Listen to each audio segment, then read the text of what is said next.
ఎవరి లుంగి కట్టుకున్న కట్టప్ప? ఇతను మన గ్రూపేనా? Excuse me. ఎస్. ఎవరు మీరు?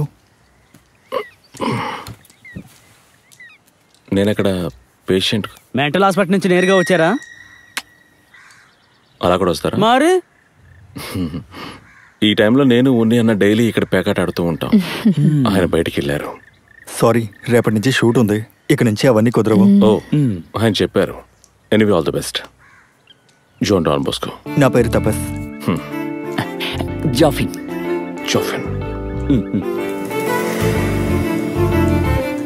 ఐ యామ్ అను. అదేగా పేరు. ఆస్ట్రేలియా. ఇప్పుడు నేనే రామానందం, దుబాయ్ నుంచి. ఉన్ని అన్న చెప్పారు. Anyway, take care. మీరేం చేస్తుంటారు? నాకు పనంటూ ఏం లేదు. ప్యాకటే పని అన్నమాట. సరే సరే. ఓకే. సార్ ఏంటి ఇక్కడ? నన్ను గుర్తుపట్టారా? మా నాన్నగారు బుక్ని మీరే ఢిల్లీలో పబ్లిష్ చేశారు. జైన్ వేణుగారు అమ్మాయి. అవును. సార్ అక్కడ క్లాస్ తీసుకుంటున్నారా? నాన్న నెక్స్ట్ ఇయర్ రిటైర్ అవుతున్నారు. Okay. Guys, he's famous mentalist John Don Bosco. Mental అంట. నేను చెప్పాను. సార్ ఒక్క ఫోటో తీసుకుంటాను, నాన్నగారు సంతోషిస్తారు. అబ్బో, సెల్ఫీ.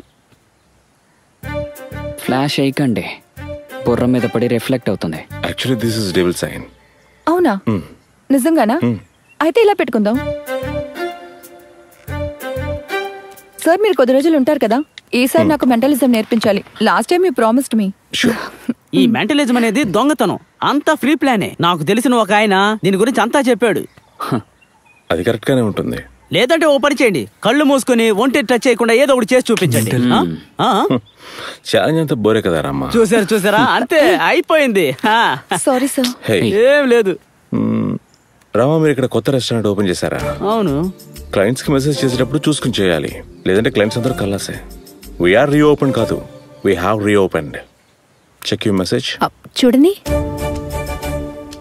సరిగ్గా చెప్పారు. ఓకే. అన్నా కాదు సార్, నేను ఆ జ్యోతిష్యుడు ఫేస్బుక్ పేజ్ నే లైక్ చేశాను, ఇంకేమీ చేయలేదు. మీరెలా కనిపెట్టారు? ఇది సింపులే. మన కీప్యాడ్ లో ఒక్కో లెటర్ కి ఒక్కో శబ్దం ఉంటుంది, దాన్ని గమనిస్తే చాలు. ఇంతేనా? ఇదేనా మెంటలిజం? జెఫిన్ నాన్నతో పెట్టుకున్న గొడవ ఇంకా పూర్తవదు కదా? లేదు, ఆఫ్టర్ పాయింట్ ఇంటి నుంచి బయటికి రావడమే మంచిది. అది మనకి ఇండిపెండెన్స్ ఇస్తుంది. You take care.